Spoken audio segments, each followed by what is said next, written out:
Hello again. It's June 29th, 2018, and I am coming to you today to bring you part two of um, choices, part of my videos that I've been doing here lately on YouTube and sharing on Facebook and everywhere else I can share them because I think encouragement and telling your story sometimes helps someone else uh, change their mind about a bad decision that they might be thinking, you know. So um, I know we left off with me going into the correctional center after it was all said and done, and I remember as I sat in that cell, um, uh, it was a chance for me to think about all the things that I've accomplished, all the things that I have dreamed of. um, I had no other choice but to sit there and think and contemplate my next move. But in all, I felt defeated. I felt like I betrayed myself. I felt like I was setting myself up for failure at this point. You know, this whole time I was thanking God that I wasn't the son, to get locked up. All my other brothers had some type of dealings with the law, and I was clean, basically. And I was proud of that. And laying in the correctional, laying in that on that bedrock with the mat on it, it made me think about how disappointed I was in myself and how I could have done things so differently.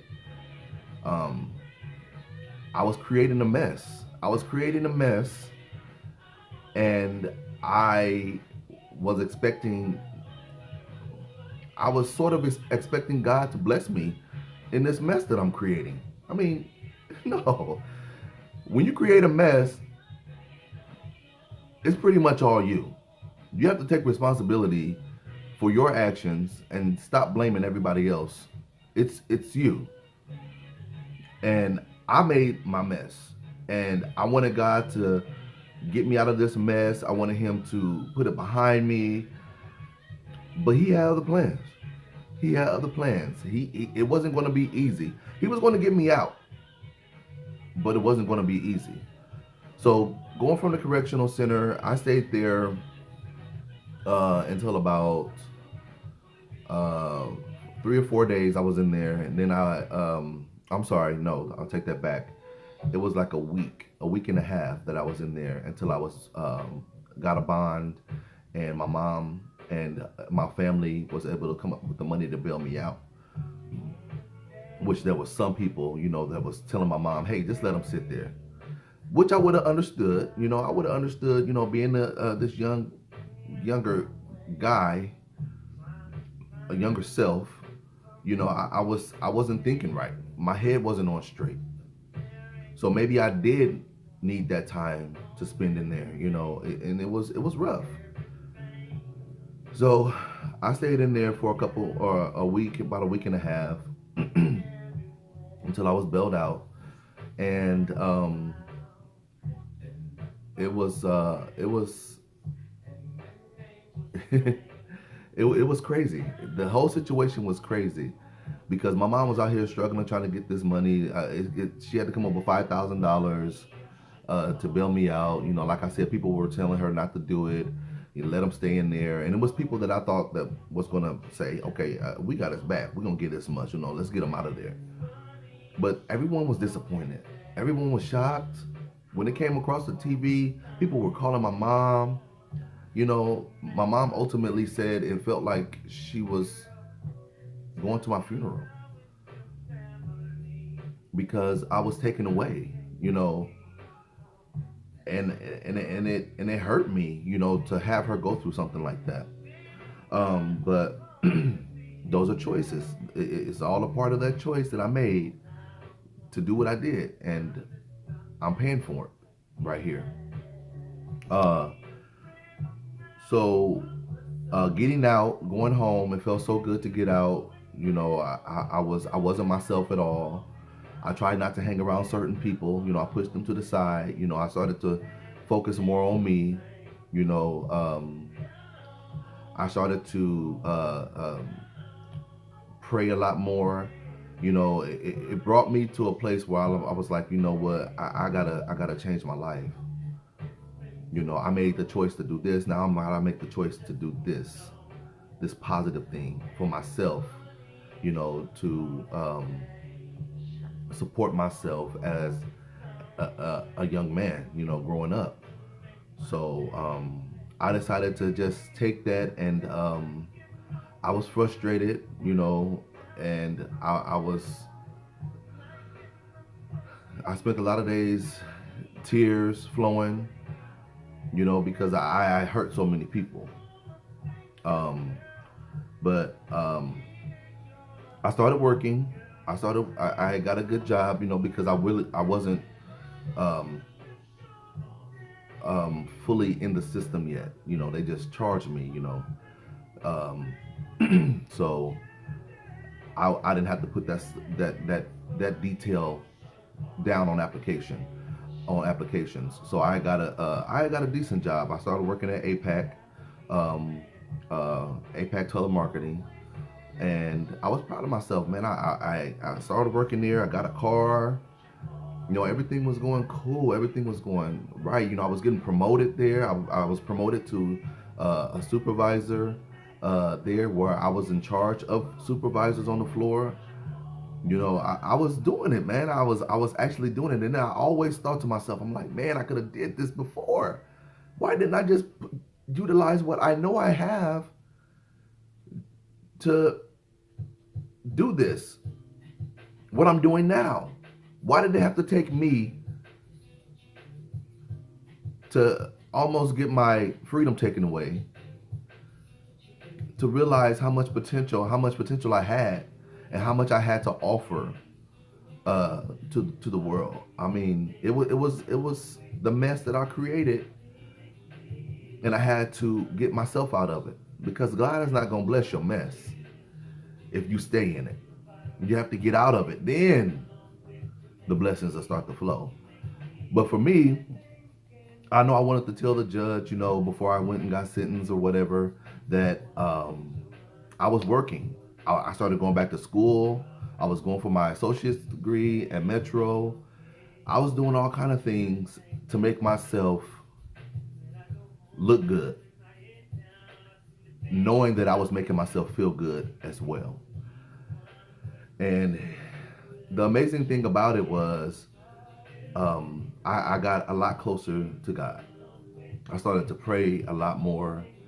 God started to show Himself a lot more, and I know sometimes that's what you need. You need to hit that rock bottom in order for God to be there, or to show up, or in order for you to see that He's always been there. Is what I'm trying to say, because I know He's always been there since I was a kid, since I was born. But it took me a while to ultimately see His presence. And so going through that, working good and everything, I thought everything was going to be great. I thought, you know, my public defender was going to go in there and say, you know, Alan has been doing this, he's been doing that. He's a stand up guy. He's loved by his family. His family wrote all these letters of support, and that's not the way God wanted. God had other plans. So March 26th of 2001 is when I went for my sentencing, and I went up to the judge. I just listened to what he had to say, and basically he told me, you know, you did this for what? You know, I wasn't really on drugs like that, so I really wasn't doing it because of drugs. But then again, I was, because I didn't have a job back then, and I was smoking a lot of weed, so I had to get my money somewhere, to buy my weed. But I didn't really express that, and I think I should have, but oh well. But anyway, he looked at me. He told me, I'm going to make an example out of you. You know, being my first time ever getting in trouble, no parking tickets, no traffic tickets, nothing on my record, nothing. I went from nothing on my record to this. And he looked me in my eye. He said, I'm going to make an example out of you. I'm going to give you pretty much 5 to 10 years. All my family was there. It was my Uncle Lee's birthday. May he rest in peace. Everybody just gasped. I just heard everybody, and it was like, I was just stuck. I was like, wow, God, you didn't get me out of this. After I went and got a job, I started doing programs. I went back to school. You didn't get me out of this. What do I have to do? Obviously, I had a lot. I had a lot to do. And he wanted me to realize that. So when I got handcuffed, taken out of the courtroom, my family was crying. My mom, my grandmother, everybody was there. We were supposed to go out to breakfast that morning after I was hoping to get some type of probation or something, but it didn't go that way. So that 5 to 10, whew, that stuck in my head for a while, because I'm thinking, like, how am I going to do this? How am I going to do this? And I think it was God's test, because I think he was thinking, like, are you going to take me with you because I didn't do this for you? Or are you going to leave me behind because you're angry with me, because you're mad at me? No, I was mad at myself. I was mad at myself. I know God had nothing to do with this. This was all me. And God was going to allow me to go through this process and learn from my mistake. And that's what I did. I started off in Lincoln. I went to Lincoln for a year and a half.